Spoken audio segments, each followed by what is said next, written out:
একটু পোঁছ দে। কি খেয়েছিস?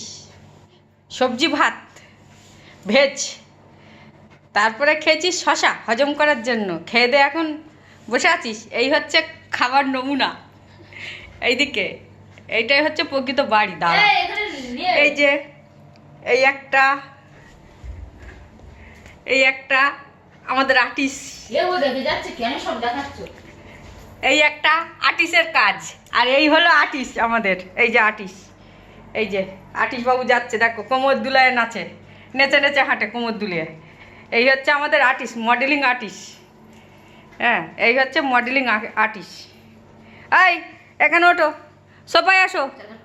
এই যে তোমার আর্টিস্ট, এই এদিকে এখানে ওঠ, ওঠ সোফায় ওঠ। দেখো সোফা কোনটা, খাট কোনটা, ও সব কিছু বোঝে। ও শুধু সব মানুষের থেকে বোঝার ক্ষমতা বেশি, কিন্তু ভগবান ওদের বলার সুযোগ দেয়নি, সেই ক্ষমতাটুকু নেই। আর সব বুঝতে পারে, জানতে পারে, সবার কথা শুনতে পারে।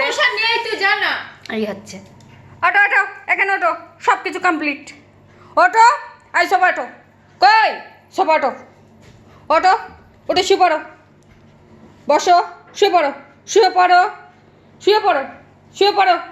আর শশা নেই, আবার বিকালবেলা শুয়ে পড়ো, আবার প্রসাদ আনবো তখন দেবো, ঠিক আছে?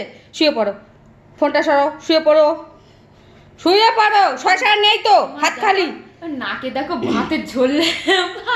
আজকে না তুমি মুখটা ভালো করে চেটে খাও না, আমাকে মুছতে হয়েছে। আর একটু নাকটাকগুলো মুছিয়ে দিই, ঠিক আছে?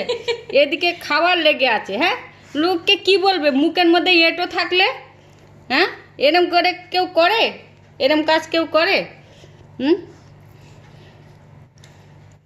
হ্যাঁ,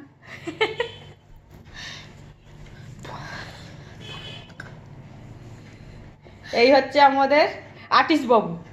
দেখে নাও, কারোর বাড়িতে যদি লাগে বলো, পাঠিয়ে দেবো, ভালো মতো ডিজাইনার করে দেবে। আর্টিস্ট বাবু খুব ভালো জানে ডিজাইনগুলো করতে।